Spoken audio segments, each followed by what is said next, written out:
Մինչ Ադրբեջանի եւ Թուրքիայի թելադրանքով Հայաստանի իշխանությունները ուրանում են հայոց ցեղասպանության միջազգային ճանաչման գործընթացը, մինչ անտեսում եւ լռում են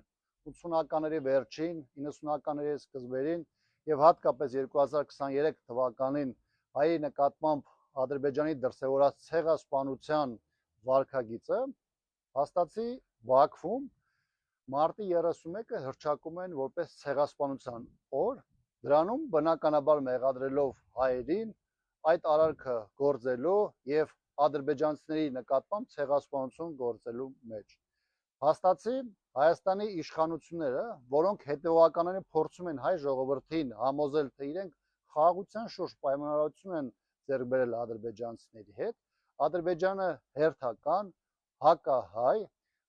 նախաձեռնություն է ձեռնարկում, որին բավականին բարձր տոնայնություն է հաղորդվել։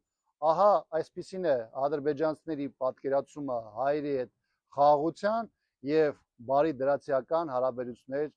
ստեղծելու շուրջ։